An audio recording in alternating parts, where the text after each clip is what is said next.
We are back.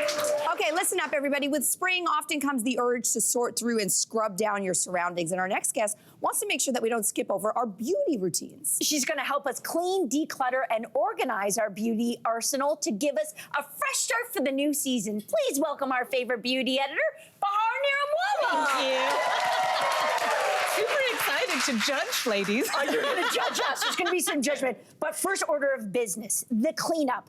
You want us to start by washing our makeup brushes. Take it away. Seems like a small ask, but it's a big deal. But here's the big secret when it comes to makeup brush cleaning. There is no expensive cleanser necessary. Please use your bar soap, use your shampoo to clean your brushes. Keep it nice and simple. I use dish soap. Absolutely, yes. Especially on a synthetic hair brush. Okay. Use your bar soap and dish soap. If you have a natural bristle makeup brush, shampoo is a little bit more gentle. It might preserve it a bit. So we have some dirty brushes over there. Really simple. Go ahead and grab them. And you want to dip it into the water first, so you inundate. Not too much, by the way, heads up, because and then I'm only saying yes, and then into the soap. And the only reason I say that is because the glue that holds those bristles inside is actually in that metal part. So you don't want to, you don't want to necessarily dunk it all the way in. Okay. Oopsie daisy. Anatomy of a makeup brush, I could go on forever about this. And then go like that? You do, yep, exactly. And all you're gonna do is do that until your brush comes clean. And here's the deal, once it's clean, you wanna lay it flat to dry, because that, again, is going to help stop that water from getting into the glue section. Okay. But I have a really easy daily makeup brush cleanser. Again, not a magical, expensive product you need to buy. 70% isopropyl alcohol is going to clean your makeup brushes on the daily for you. So you grab your brush, spray a little bit of the alcohol just on the tip of that. Yeah, just the tip. And then I want you to wipe it back and forth onto your tissue, onto a paper towel, whatever it is. You are now switching up and removing the color, so you can use this immediately by applying another color, or these are now clean for the next day. See, that's great. That's great. Bahar, I'm supposed to ask you, like, how often you're supposed to do this. And I'm gonna make an admission on national television. I have never cleaned any of my makeup brushes before. That's okay, come with me.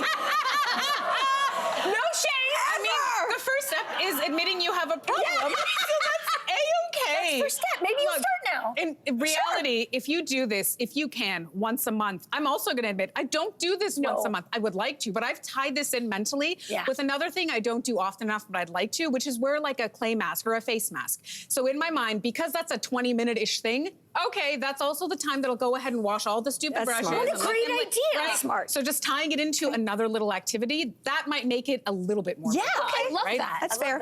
Hey, you say we should also be cleaning our hair tools. You betcha, because you want to know what, it's not just the hair itself, but you see that gray stuff that's at the bottom of a brush? Yeah. Do you ever wonder what that actually is? Because here's the list of what that actually is. It's oil, it's dirt, it's dust, it's grime, it's hair products, dead skin cells, all the stuff that if you were to do a fresh new blowout, would you want to take your dirty brush and then run it through? No, of course you wouldn't. So I want you guys to pick up these cute little rakes. These are so cute. Yeah, these we got from Amazon, super inexpensive. And all you're gonna do here is drag these back and forth all across. This is gonna rip the hair out, but what it's also doing is it's loosening up all that gunky gray stuff at the bottom. Yeah, pretty gross. That's satisfying though, isn't it? It's really satisfying. It's so gross. And the way, which brushes are these?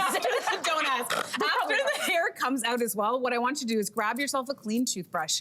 Use a little bit of soap and water, and then you can get into that base, that rubbery base, to actually get rid of all of that gray gunk. This is the job. There you go. Yeah, that's so satisfying. Yeah, you're gonna lift up all of that unhappiness. Oh my God. And then once you've sudsed it up, you're gonna rinse it under the faucet, and I want you to lay them upside down so the water can drain out as well. Oh okay? yeah. I don't know whose hair this is.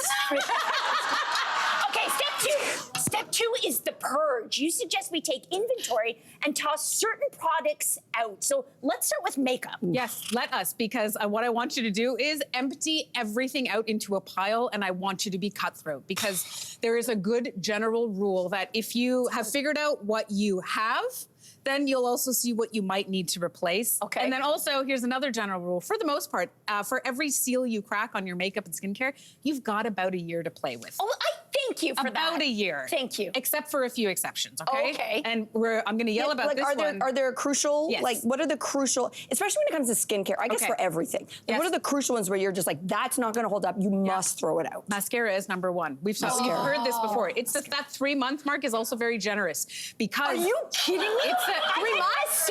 How does 3 anyone go months. through a whole thing? So in 3 months? let's focus on our mascara. sorry. Choose one is what I'm saying. Yeah. For mascara, just keep the one going. Don't have 5 mascaras on the go. No one would ever be able to use all of those. Mascara, use one. 3 months is a pretty decent But what if time. you have one and it's been in there for 18 months? It should not be there for 18 months. I've had one for like 4 or 5 years. You and should I'm throw still that not away. through it. Yes, well then it's okay to let it go. 4 or Just 5 let years. it go. It's Kiss okay. it. Goodbye. Be cutthroat about it. Okay. I have a great option for you though here. So this is from Sephora. They have these 5 mini mascaras in here.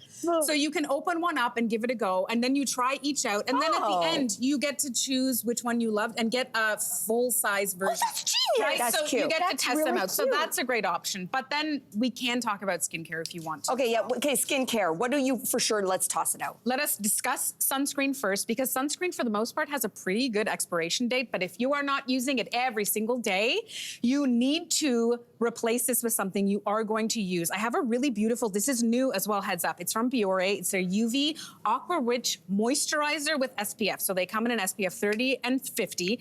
And this is no white cast whatsoever. It's going to be good for all sorts of skin tones and skin I like types. that. And this one's under $20. Oh, that's So, great. Hot Price tip. point, right? Hot tip. Price point, and also it's meant to be a moisturizer. And then serum, you definitely have to go ahead because some actives do not last longer than 6 months. Okay. This option's from Weleda. It's a really lovely one. It's called their plumping serum. It has antioxidants, you're getting hydration, and you're getting peptides. So finding yourself a 3-in-1 is a really good option for a serum. Oh my gosh. Bahar, we've run out of time, but listen, we all got a lot of work to do. I mean, I have a lot of work to do. I do. Thank you for giving us all of these phenomenal ideas. Thank you. Thank you both. Wow. You can find a recap of all of these on our YouTube channel right after the show. I will be rewatching this segment, don't you worry. Hey there, what did you think? Drop your comments below and join the conversation. And don't forget to like and subscribe so you can find more on everything from food and fashion to pop culture and current events. See you soon.